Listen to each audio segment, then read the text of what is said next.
DeFi Kingdoms, where you can summon heroes, trade with other players, quest, and fight challenging enemies in a fantasy world brought to life in pixel art animation. Command your legion, claim your legacy. Hello, everybody, and welcome to this week's AMA with DeFi Kingdoms. It is great to be back. We missed you all last week, but we were also, at ETH Denver. So actually, speaking of, we're going to take a minute and talk a little bit about ETH Denver.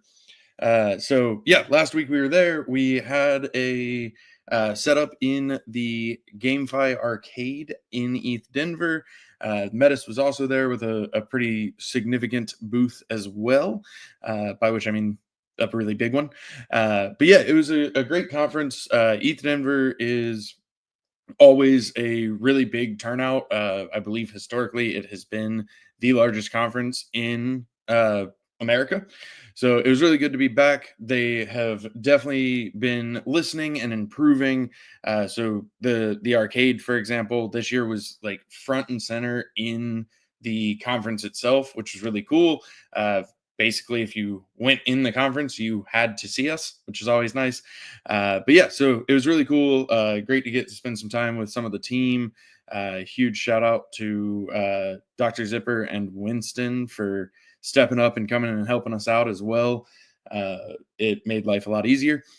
We had a lot of fun. We also, obviously launched tournaments last week, which we'll talk more about in a few minutes. But it was really, really cool being at a live event, having this booth, and watching competitive gameplay. So when people came up and asked about DeFi Kingdoms, it's right there. They can watch, our players fighting in real time, live, in person, right in front of them. So it really made the booth just that much better than any of our booths have ever been before. Add to that patrols, easy way to get started, really fun combat. So it was really, really nice to just have all of this new content that we could demo to people, which was really fun. Dreamer, anything you want to talk about with ETH Denver? Sure. So ETH Denver is where everybody prepares to go into the depths of frozen dungeons of degens and be cold and get sick while we talk about crypto. Not a huge fan of Denver, but it's a huge event, and it did seem more lightly attended than previous years, or it was just a different makeup. There's always people around, but it wasn't like packed. I think the last couple of years you're like moving your shoulders as you walk through people, but it actually resulted in more of a reasonable volume to sit down and show people cool things. As I walked through the conference, I spent a lot of time with Metis. Actually, they had a huge booth right in the center, and they had all their big players there from the foundation and from the team. So we got a lot of biz dev discussions there and overall strategy. And then the remainder of the conference, they did things a little bit different. Last year, we were stuck down around the corner in the dungeon with the gaming area, and this year, gaming was kind of front and center right when you walk into the left. As I went over there, it was so cool to see live tournaments going on and to be watching it and see people win. Shout out to everybody and anybody that has participated either in spectating or playing tournaments so far. What a cool thing. It was pretty well timed. I think on Friday there was a parallel tournament in Vegas as well. And so a lot of people talking about Web3 esports making a lot of progress, both in parallel DFK and a few other games. So we're part of that narrative and really pushing it, in my opinion, to limits that others aren't.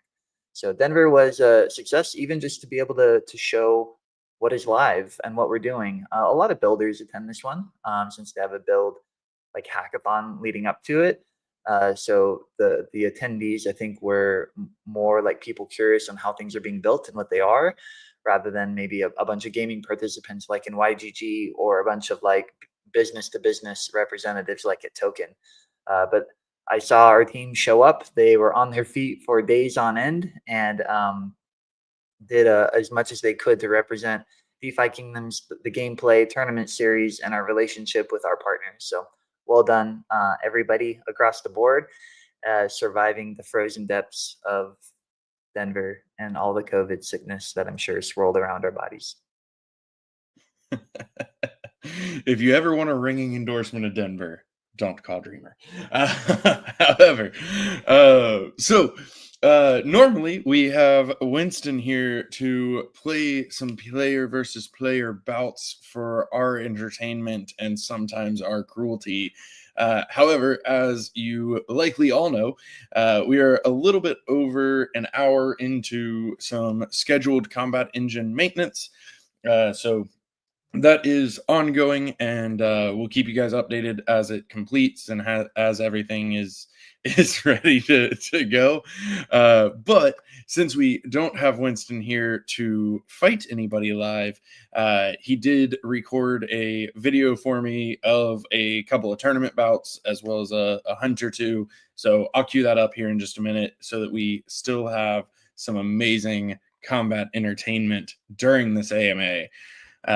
Meanwhile, we also did an update last night. So I'm going to hand it over to Hubert to say whatever he wants about last night's update. Hey guys, yeah, so yesterday we pushed up a new update. It was kind of a smaller one, but I guess a couple of the key points is that we've made a few adjustments to patrols. We have added a progression bonus now where you'll receive additional experience points if you complete 2 or 3 of the fights instead of ending on the first one. That bonus only applies if your average team level is at no more than 3 above whatever the enemies are that you fought. If some of the enemies are below and some of them are above, you'll get the bonus on the ones that are within the threshold and just not the ones that are not. So that should be a nice little bonus.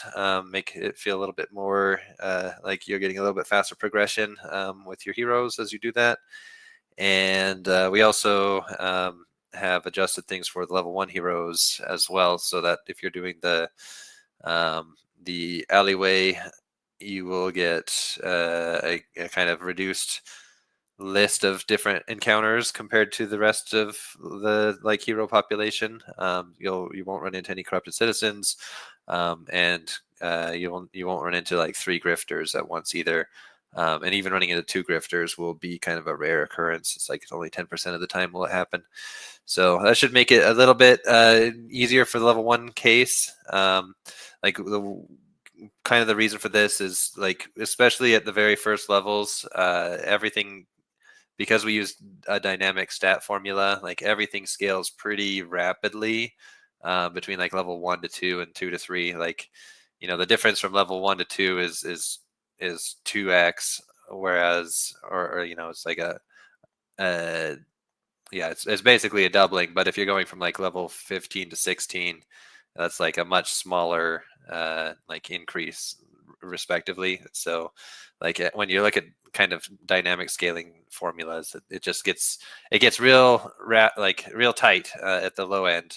So because of that, if we had made those fights easy for level 1 or easier for level 1, it would have made level 2 and level 3 and 4 so easy that we ended up kind of balancing closer to level 2 for that. So to just kind of adjust that, we're just making it a bit easier for the level 1 hero teams to be able to survive that. And then once they start leveling up, they'll start encountering the harder enemies and getting more of the, have access to the rarer loot there as well. And yeah, so that was, I think, was there anything else on the updates yesterday that should be mentioned? I guess we did also increase the cooldown timer for equipment. So that was kind of in response to some of the feedback we've been seeing regarding tournaments. And I guess I can just maybe jump into tournaments in general. It's been really great to this past week has been very cool to see everyone playing. I've been trying to catch as many of the matches as I can. Definitely stayed up way too late one night, and the next day was not good because of it. But it was,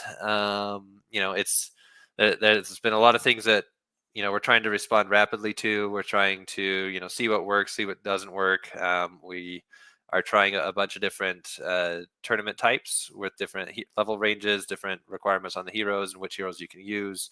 And some of the feedback was just related to, with the 24-hour cooldown time, like it did make it so like you ended up seeing kind of the same equipment getting passed to a bunch of different heroes all the time without there really being any kind of penalty for that. Which, once durability's out, like people will be able to do that, but they'll also be, basically wearing down their weapons and equipment faster once they start doing that, because you use the same weapon across a bunch of different heroes in a bunch of different tournaments, they'll just degrade faster. So like there would be kind of a penalty attached to it. But for the time being, since that's not there, we decided to try out increasing the cooldown timer to 72 hours. So that should make it so, sometimes people won't be able to always bring their very best equipment into a tournament. And we'll see how that goes. We're with the tournament system, like we do want to be looking at just, what's working, where are the problem areas. Like we've already adjusted the sudden death mode to start later, just so that isn't as impactful. We're considering more things with that to see if it's necessary, but I think it's definitely in a better place now after the adjustment than where it started. We've had a few bugs that have been coming up. We've been trying to like hit those as quickly as possible. And then we're even finding out like which formats people are, less prepared for, which like yesterday, we ended up having 2 of the same kind of flavor of tournaments show up, and they both ended up being canceled, which was the level 15 no dark summoned, which makes sense because like without dark summoning, you can't really get to a specific level very quickly. Whereas if it was dark summon, you could use 2 level 20s and just level them up to level 15 and stop. Which for the non-dark summoning path, that it's not easy to do. So you just have to happen to have like level 15s available, and clearly that wasn't the case, and isn't as much the case. So we'll probably look at kind of reducing those for the time being.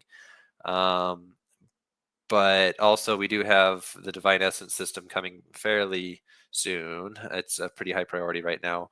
And once that's out, people are going to be able to reset their levels on their heroes. So even for like normal summoned heroes, like if you have level 20s, you could potentially reset their levels and like re-roll them up to level 15 and stop and do that too. So I think that kind of barrier to entry into the non-dark summoned modes will be reduced thanks to that. And probably we'll see a lot more interesting heroes popping up as well, especially like those Gen Zeros and whatnot that started out, without having a combat system in place, and all there was to do was profession quests. Like some of them did get leveled up to be just completely focused on profession questing, and that turned out to not be the best for combat. So I expect we will see, a lot of retooling of a lot of heroes that are out there right now that will kind of increase the competitive pool, which I'm excited to see. Yeah, otherwise, I mean, like, thank you all to everyone who's been participating. I guess a few other things that we've been doing with tournaments. Like we had our first week, which I think was very successful. We have our next week all programmed in now. We're going to try a few different things. For example, the Gold Rush has a 2-hour entry period, and has also been changed to be a 32-person tournament. So there needs to be at least 16 people to enter that for it to run. Otherwise, it will cancel. But we did see last week that the Gold Rush filled up in like 3 minutes. So hopefully this week we'll see, we'll see that also reach at least 16 players and go higher, hopefully. Let's see what else about that. And like I said, it does have a 2-hour window to enter. So, that might just make it a little bit easier if someone like needs to take a break or something in the middle, they can get in a little early. And with the 32 players, if that fills up all the way, that would be awesome. But if it doesn't, it just will mean that there will be some people that will have to do an extra fight and some that will end up basically where they would have been anyway. And if we had done a 16. And let's see, anything else? We also are going to try out with the Revenger series. We're staggering those so that they run kind of at the same time as the Weekend Warrior. They're just going to start 45 minutes later. and the with the kind of with the idea there is like if you are in the Weekend Warrior tournament and you lose in the first round, you'll be able to enter into the like there will still be entry period time to get into the Revengers, but like while the second round is going in the Weekend Warrior, the tournament for the Revengers will be starting too. So players that are still in the Weekend Warrior tournament will likely be too busy to be participating. So kind of the idea here is just if there's definitely a lot of really good players in our tournament system. We have been seeing a specific grouping of them winning more often than not. So just to hopefully give a chance to other players to get to the end of the bracket and have a little bit reduced competition, though I think everyone's kind of really turning up their game. We're going to see if this makes the Revengers hopefully we'll see some other people win on those. So that's kind of the idea there. But we also want to hear feedback on that. Like if you guys like that, if you don't like that, if it turns out that there's not enough participants, we might not do that again in the following weeks. But we did want to see how that goes. And then lastly, we also added a couple practice tournaments that have no entry fees and no rewards either that are going to play over the weekend as well. So if you've been watching tournaments and been interested in playing but didn't feel like you had a team capable of winning and didn't want to pay the entry fee, this would be your chance to come in and experience that competition with others without there being any stakes involved. So also very interested to see how that goes. If it's popular, we may do more of those in the future, or change it up a little bit. But I do think it should be a nice thing to just give more people a chance to at least experience the tournament system without feeling like they're spending too much money to even try it, kind of thing. So yeah, I don't know, that was a lot of things that I just said. So I'll pass it back to you, Bolan. And to what the DFK's question, yes, those can be sponsored. They won't be sponsored by us directly, but they can be sponsored by anybody, just how it works right now for any tournament. Nice. Thank you, sir. That was a lot of really good information. I'll just say in kind of a recap, but this is a very exploratory phase of tournaments for us, and that's by design. So we're going to be trying different stuff. We're going to be trying different formats, different times. We're going to be experimenting, having fun with it, and gathering data and learning from that data.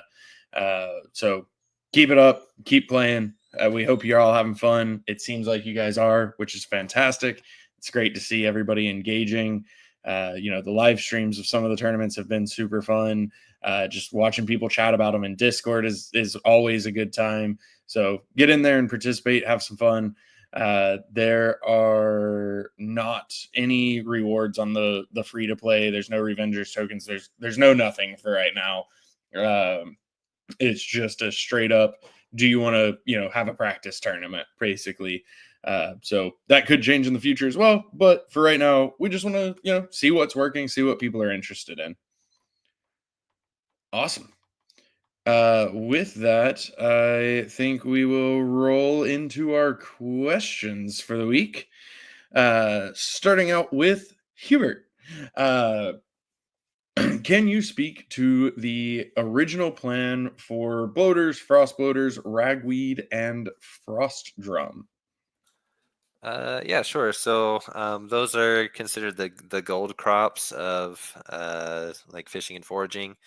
Kind of the idea there was just to kind of give a little bit more flavor. I think you do see it in a lot of RPGs where you get items that really their only purpose is to be sold into the currency of the game.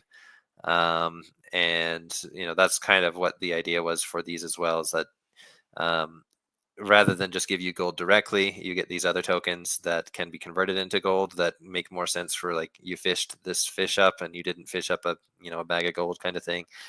Or you foraged a plant you can sell. So their purpose has been to be a source of gold. And that has always kind of been the idea. We even have bonuses on some of the pets that will increase the frequency of them appearing. And yeah, really just kind of a source of gold for you. Though with that said, like it's always possible that we could add some additional utility for them. Or also third parties could as well. Like we do have the Gold Rush tournaments where part of the entry is providing a lot of gold. That could be extended out to be other tokens if people wanted to. So they could have a bloater tournament if they wanted to, or something like that. I don't know how often we would do something like that, but it's always possible if once we get third party tournaments out that people could do that. And we could also run into other times in the game where we would want to use those for something, but so definitely leaving options open, but it did have a general initial purpose, and which was just to be a source of gold. Yeah. Awesome. Thank you, sir. Follow-up question on a similar topic. Would we be open to increasing the map costs for potions? Yeah, potentially. I think if we were to do it, we'd probably want to do it across the board. So that would make, some of the potions are a bit more expensive than others, like the swiftness potion. So I think that would be, we just want to consider the impacts of that. But yeah, I think we could, if we, we maybe want to talk about it in our tokenomics committee and decide if that's something we want to do. We did adjust it once already, which was actually to kind of reduce what was needed. Because at the time, like the value of the potion was like 80% tied to Gaia's tears, maybe even higher than that. And like the rest of the ingredients weren't really impactful. So we reduced the Gaia's tear cost to kind of bring the ingredient value of each potion more in line with like everything kind of having more of an impact. And we could adjust that even further by, increasing doubling the required ingredients to make a potion too. So yeah, something worth considering. I don't know if we will do that or not, but it's something we could consider for sure. Awesome. Thank you. Do we have thoughts on a free universal ticket for tournaments rewarded for various activity, most likely on metas, in-game, essentially in-game activity? So like, yeah, a ticket that gives you free entry into a tournament, like if we did that, we would need to reprogram like the tournament contracts to like allow such a thing to work. So that would be like extra work that I'm not sure I'd want us to do per se. But with that said, we also have the option of having like tournaments that require a specific qualifier token that currently we're not using. Like we could create a new qualifier token that is rewarded for things like doing hunts or patrols or other activity, and then have basically a tournament that, okay, if you collected these things, then you can do it. I guess it would depend on how we set that up. If we tied it to combat content, I think that would maybe work out the best. But it also, like, if we made it tradable, then is it really going to be exclusive to those players that got it? If we made it not tradable, are there going to be enough players that have teams that are competitive that would want to go in the tournament? Like, these are kind of things we always need to consider when we kind of go through that effort. And so I will say, we have thought about some things like that though, and maybe we'll see something implemented in the future. Nice. Any reasoning behind drop rates being tied to luck? Because that's cool. Yeah, I think in a lot of games, having a luck value tied to like your loot is a pretty common thing. Something that felt natural to us and to me. So I, and also like we're always trying to make sure that each of the stats have kind of a fixed purpose of some kind, a unique purpose. So luck in particular is one where it does work for critical hits, but we also have it kind of feed into really everything as being kind of that weird stat that doesn't fit in any one specific place, but it has a lot of purpose if overall. Like even I think if you like so many games do it. Like if you play any of the Dark Souls games, like all of those have kind of a luck stat as well, that will impact your getting items and stuff. So I don't think it's an uncommon thing to see in games, and we're doing it too. Nice. Thank you. Gonna give you a break. This next question I'm actually gonna take the next couple. Any thoughts on changing AMA time to appeal to various markets? As I think everybody knows, we've been doing some marketing pushes in different parts of the world, in particular in parts of the world that don't necessarily align very well with our AMA time. Yes, it is something that I've been giving some thought to. It really just kind of boils down to also like when we can, if I'm being honest. If we were to say like, oh, we want it to be the same time for that target market, that's like 2 a.m. for me, and midnight for a lot of our other folks, 1 a.m. Like it's all over the place. So yes, open to adjusting, want to be available for various markets, but also have to make sure it's something that's sustainable for our team as well. So we'll see what happens on that front. And then any thoughts on doing an offering like the one we used to have in Crystal Vale, have raffles, but everything offered there goes to a fund specific to sponsor bouts. I mean, it's definitely possible. It is doable.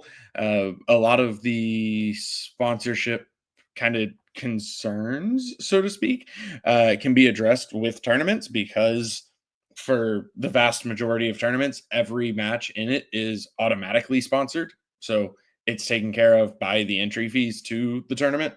Outside of that, generally we had done those with the like express intention of burning tokens.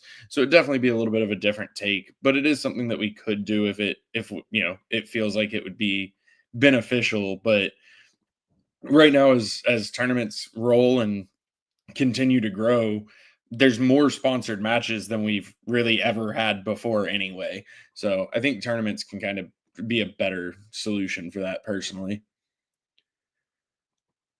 All right, jumping back over to you, Hubert. I hope you enjoyed your break. That was so short. It was, yep. Unfortunately, the guy giving you a break talks really fast, so you didn't get much out of it. But why can't active abilities such as speed be used on allies or even enemies? Because yeah, like that was just not in the design. I think these are generally intended to be things that are kind of a genetic ability that your hero has. So having them be something where they're like granting a power to somebody else is, in a lot of cases, doesn't make as much sense to me. But I think we do have attacks that actually are attacks. Like all the stun, poison blade, and everything, explosion. But in general, yeah, just making them self-targeting, I think, makes sense to me. And probably won't change that for those abilities. But yeah, I guess that could be something that we consider, and if in balancing we really feel like we need to make a big change to something. Awesome. Thank you, sir. Any plans on adding amnesia or directly nerfing Holy Circle? Yes. That is on the short list of ones that I think needs adjusting. So it's in my mind. It's there. We just need to get to a round of balancing to see something happen there. Very nice. Holy Circle users, take note. You've been warned.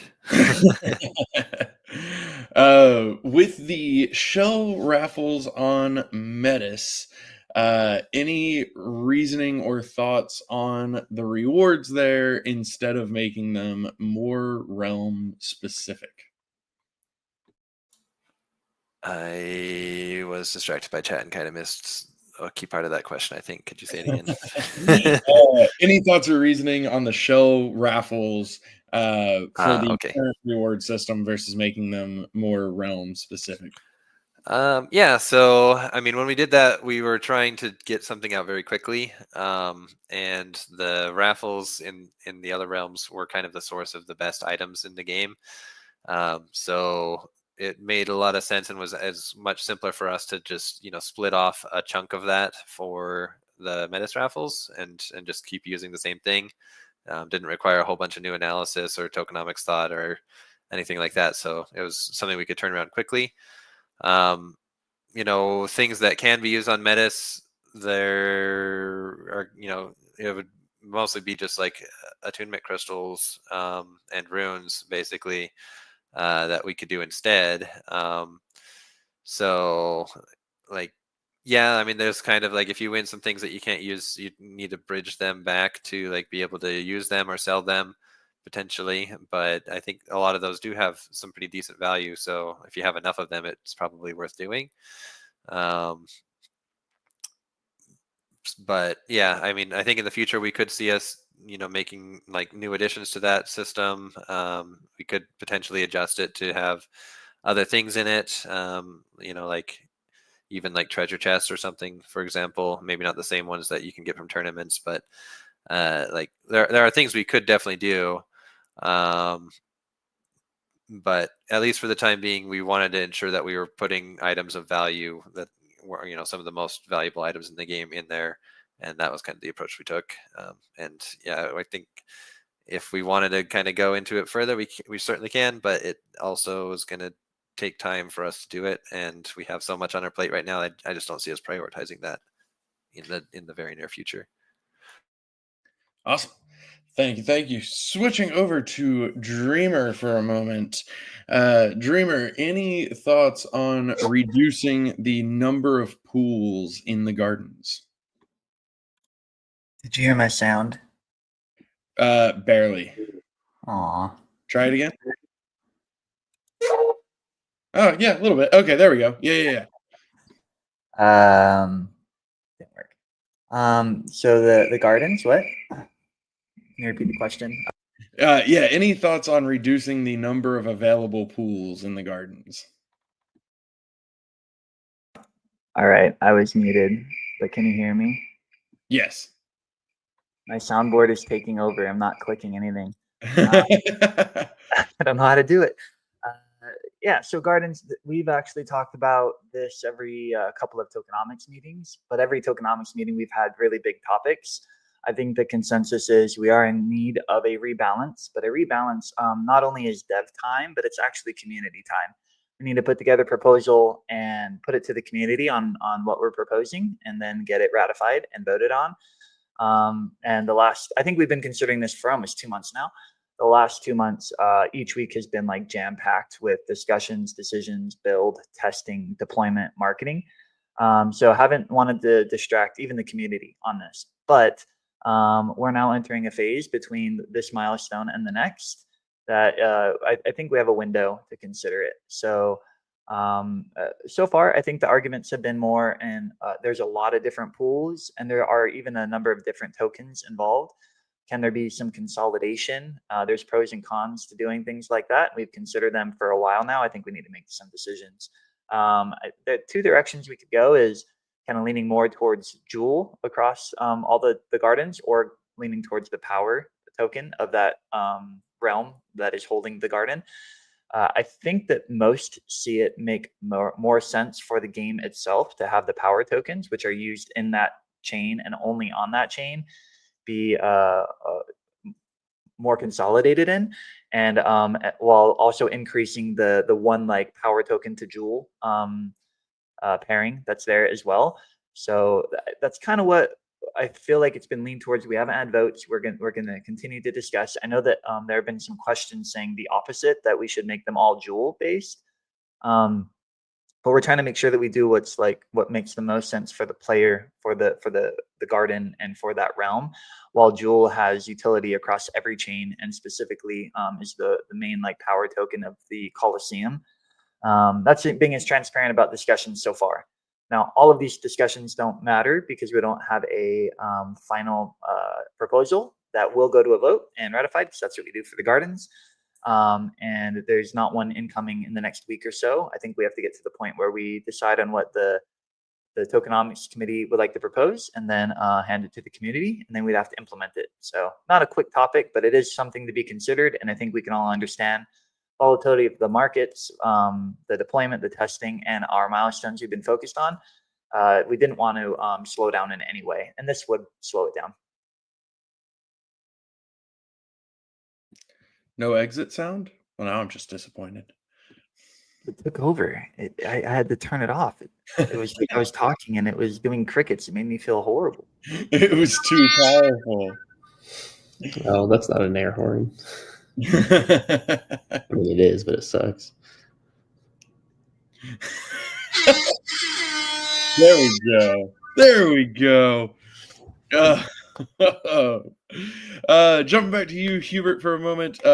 Can you explain how Last Stand works, especially in the case of it triggering with a multi-hit attack? Sure.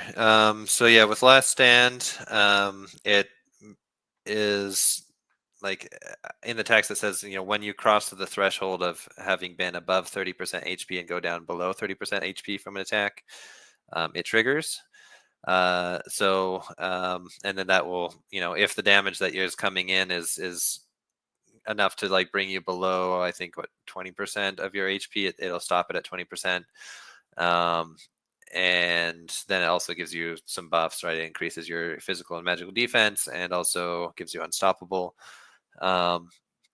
With multiple attacks, or like a multi-hit attack, that's kind of a weakness to Last Stand, or it's a Last Stand weakness, I should say, where, if the first hit of that attack makes it cross that threshold, then, the Last Stand will trigger right then, and then the second and third hit will, just do damage as if they have the defense buffs, but like the part that like reduces the damage to be no more than them stopping at 20% HP, like that no longer applies, because it only applies to like the first hit.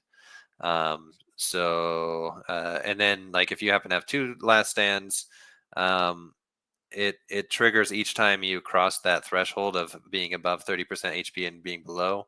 So you would need to heal back up above 30% to see the next one trigger.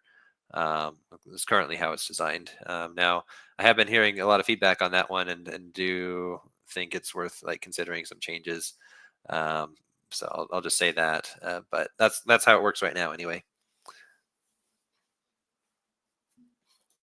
Awesome. Thank you. Follow-up question actually on that. What happens with double Last Stand? So I did say that right at the end there, which, yeah, right now it you have to heal back above 30% to be in the spot where you can trigger it going below 30% again, for the second one to trigger. So if you're already below 30%, it's not like the second one's not going to help you at all until you have to like basically load the Last Stand gun, basically, is kind of which is getting above 30%. Gotcha. My bad. Sorry about that. I got distracted for a second. No worries. Well, thank you for saying it twice. Let's see. This next one. Can we get a filter to find heroes that are available to hunt? So if you're like in the hunt screen queuing up, it will put the heroes that are available to hunt at the top and the ones on cooldown at the bottom. If we are referring to like outside of the hunt screen, if you just want to like generally be able to filter that way, it is something we can take a look at. But I will also just plug a reminder. If we make filters for everything, then we're going to need filters for the filters, because you're not going to be able to find the right filter. So it's something that we can take a look at, but we do have to be cautious about how many filters we add in various places. Back to you, Hubert. How will subclasses work when it comes to mana usage, particularly in the case of like a melee main and a caster sub, or a caster main and a melee sub? Yeah, that's a good question. And it's been a little bit of a conundrum that we haven't fully like come to a conclusion on at this point. Like implementing subclasses has not been a priority. So I can say at least my thoughts on it is, yeah, definitely, especially in the case of like melee main class and mage subclass.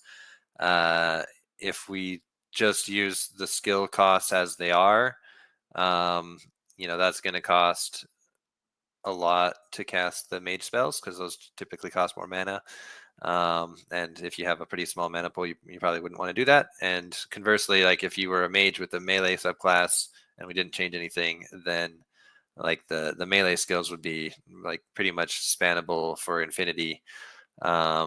So like there's kind of, we're gonna have to see if we need to do some sort of balancing there.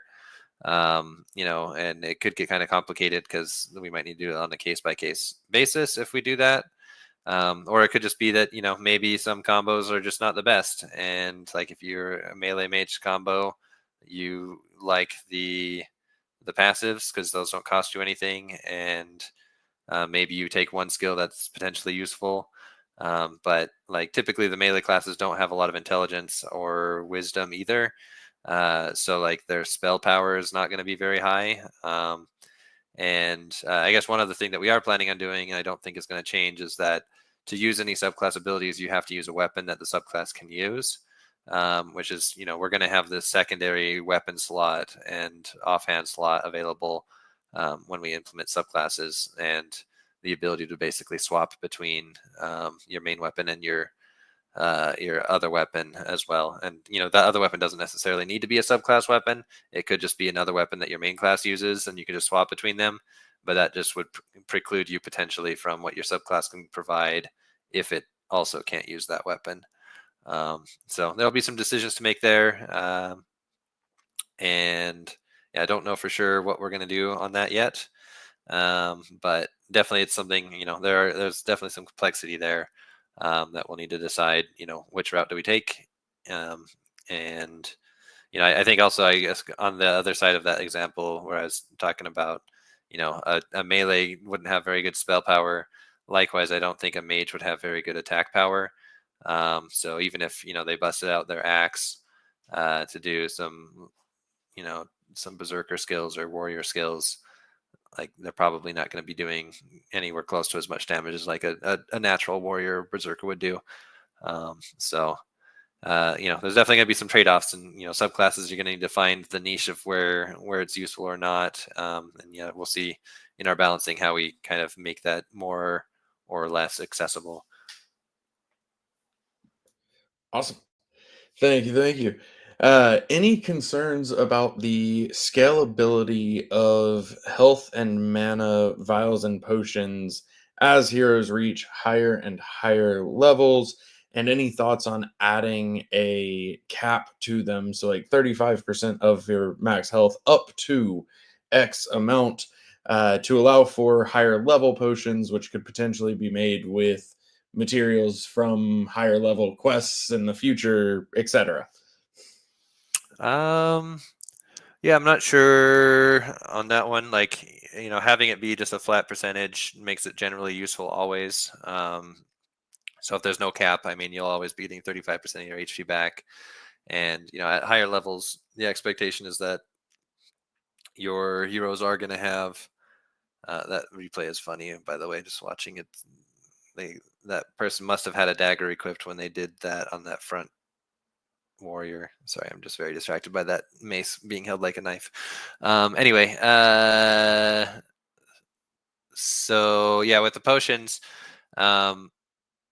like if we don't change anything, then really as you get to higher levels, you can expect higher level equipment that's going to increase the damage that is being dealt, and everything should be kind of relative as they go up, as long as everyone's keeping up with their equipment. That generally the similar amounts of damage is happening and similar amounts of HP is being lost, and so the same potion would do similar amounts of healing, and it all feel kind of the same. If we did add a cap and like required that new potions were brought in for higher levels, I'm not sure. Like we could potentially do that. I'm not sure if that really gains anything other than just increasing our total potion count. And then we do need to have like different ingredients for those potions as well. Whereas like maybe it would be better to just have new ingredients that come out are for crafting and not for the potions that you use in combat. And potions themselves, just the source of their ingredients come from a specific place, and kind of like always needing a reason to do those. It's kind of hard to say. But that's something that we'd want to consider more as we like start increasing the level cap. For now, I don't really see us changing it. Awesome. Also, I don't know who isn't holding their mace that way, but that is absolutely the proper way to hold a mace for sure. I got like the two-handed sword holding that mace right there too.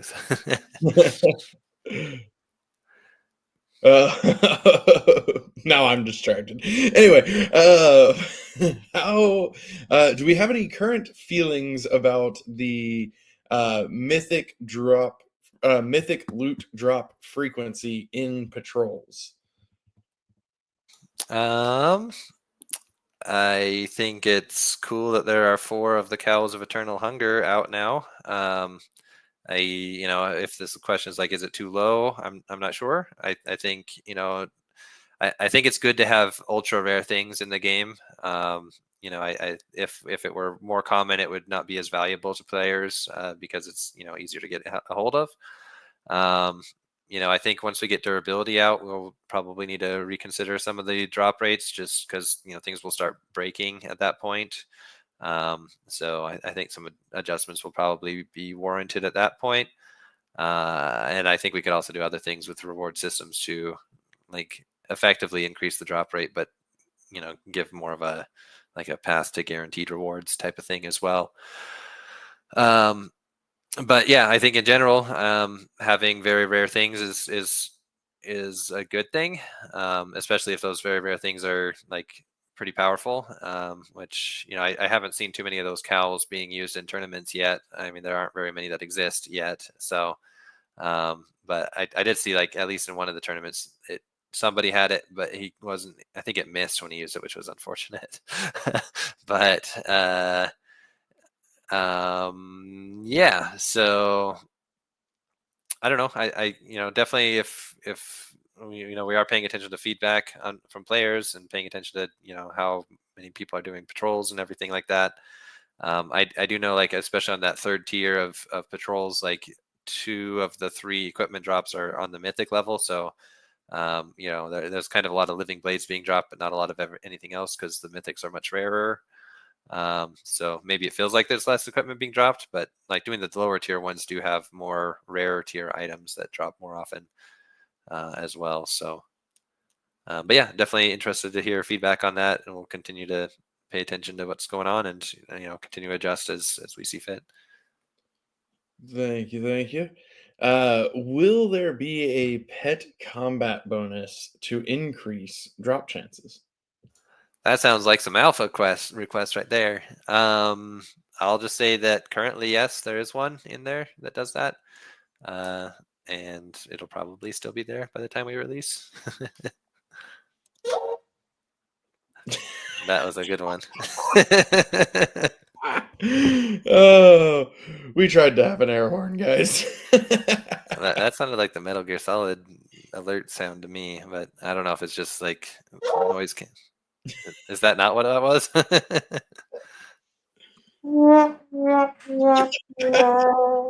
That one worked perfect. Oh, of course the trombone is the one that works.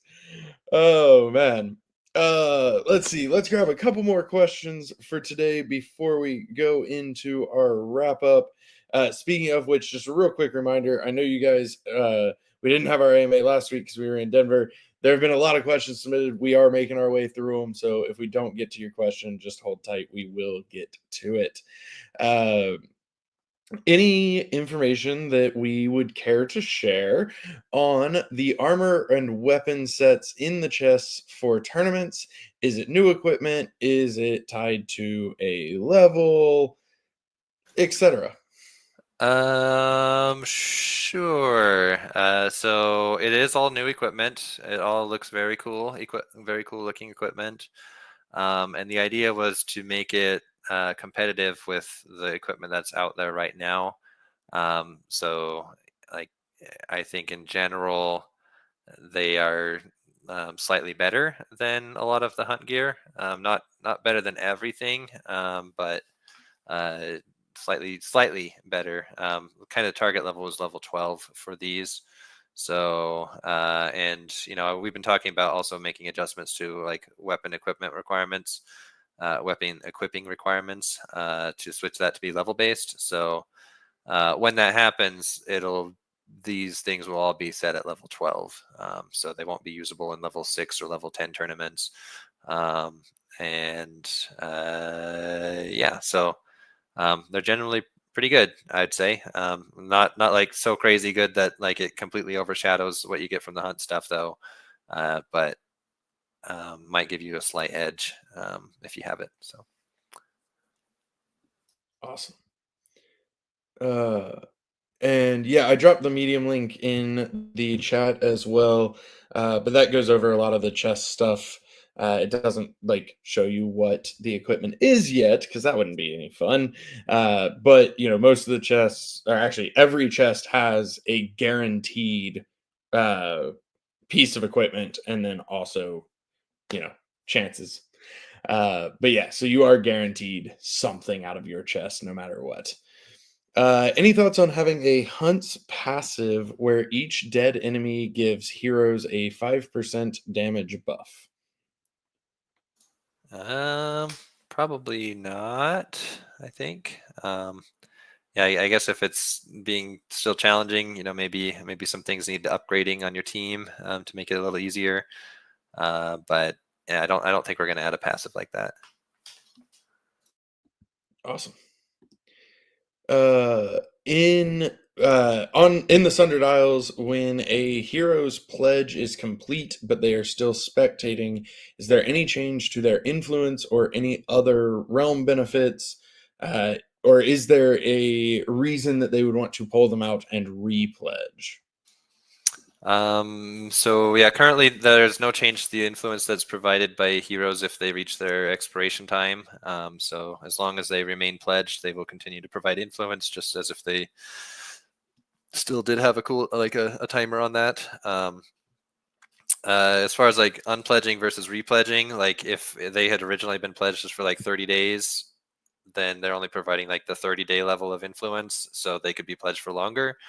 If they were pledged for like the highest 6 months amount and they haven't leveled up yet, then there wouldn't really be a reason to do it. It wouldn't change anything to do that, because it still would just provide the same amount of influence. But right now, if you level up, it doesn't change the influence that is being provided by that hero at all. So like if you had leveled them up and they have expired, then like if you unpledged them and then pledged them again, you would be able to like get the influence at the new level. So those are, I guess, some of the reasons why you might want to do that. But in general, if you're happy with where they're at and you want to have them like in a basically unlocked state but still providing influence, that's probably kind of a convenient state to be in for people that might want to like use some of those heroes for hunts, or potentially sell them, things like that. So I don't think there's not really any penalty for being in that state. Awesome. And yeah, that also answers the follow-up question. If you level up a hero while pledged, it does not increase their influence. So you would need to withdraw them and then re-pledge them. Whether you decide to break the pledge or not, it's up to you. But yeah. All right, one last question, because it's a little bit of an alpha seek, and then we will wrap up for today. Do we expect to release a new codex before the first All-Stars tournament? I do expect to have at least one class out by then.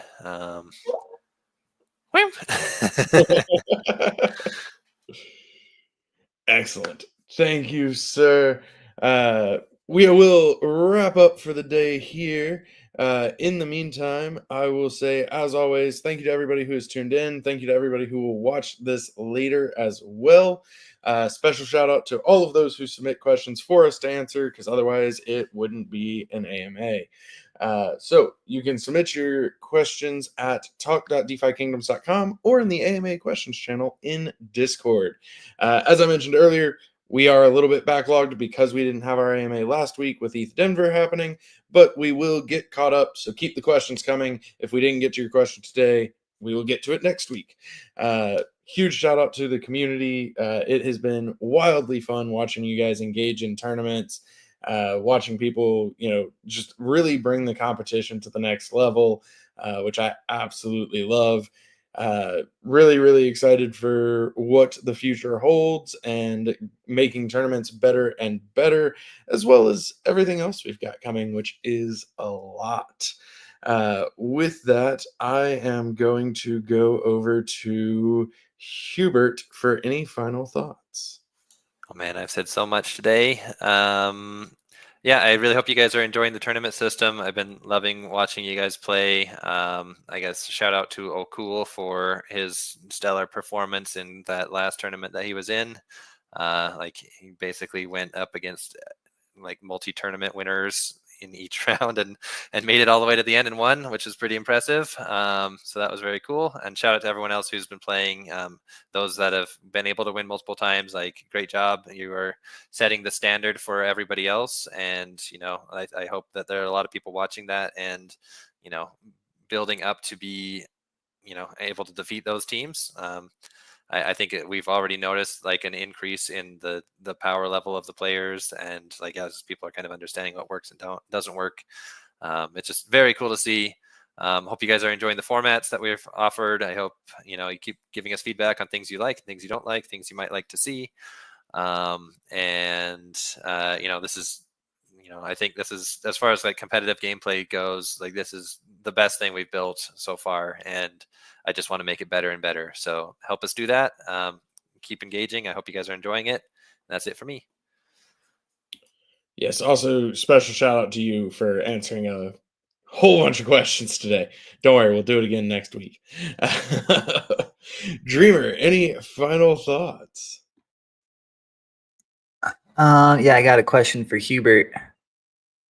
Oh, Since you didn't get enough today. Even though this is in English, do you know what this reference is?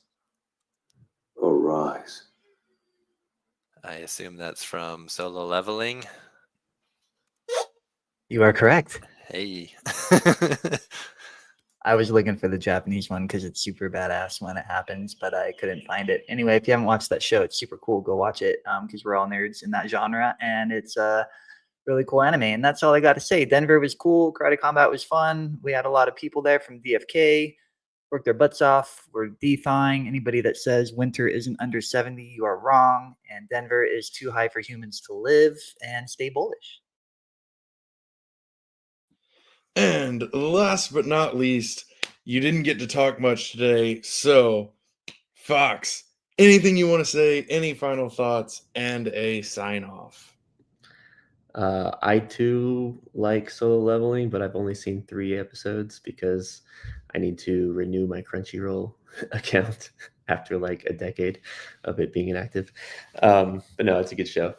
My son is home today from school because he wanted to shadow me, like doing like a job shadow thing. He's like, so you basically just sit here while Hubert does all the talking during these AMAs. I'm like, yeah, that's basically it. Now I had some announcements that I did want to do. I mean, not really announcements, but some of you might have known or seen that we upgraded our mainnet chain on, I think it was like Monday night. Maybe it was Tuesday night. Shoot. Was it? No, it was Monday night. It was like at midnight. So it's like both, whatever. And that went off without a hitch. So shout out to Magnus for coordinating that with all of our partners. That's an important update that we have to do in order to prepare our chain to be able to be ready for conversion from a subnet to an L1. And that's an exciting thing for us because that opens up a lot of new opportunities for our chain to be able to have other validators and schemes of how we like manage those validators on chain, rather than just having it all be like a trusted authority source. It can actually be a lot more decentralized, which I'm super stoked about. Our team has been actually working very closely with Avalanche and their team on these things, and we've suggested a few improvements and things to some of their tools, which several of their team have been really, really helpful with those things as well. So it's awesome to have the privilege to be able to work with them on that, and I'm excited about that. Our test net is already upgraded and already converted. So we have that under our belt, and we're trying to sort of like improve our tooling on that in preparation for mainnet. And we'll probably be announcing a time for that and a date soon. So stay tuned for that if you're interested. And yeah, that's basically it for the upgrade or the announcement that I had. And always really fun to see all of the excitement here. And the like really cool things that have been happening with the tournament system. It's an awesome system, and really a ton of thought and work and effort have been put into that by almost everyone on the team. So huge shout out to everyone who's been working on that. And yeah, I guess with that, I am bullish. Thanks for coming, everyone. Bullish. Bullish. Bullish. See you all next week. DeFi Kingdoms, where you can summon heroes, trade with other players, quest, and fight challenging enemies in a fantasy world brought to life in pixel art animation. Command your legion, claim your legacy.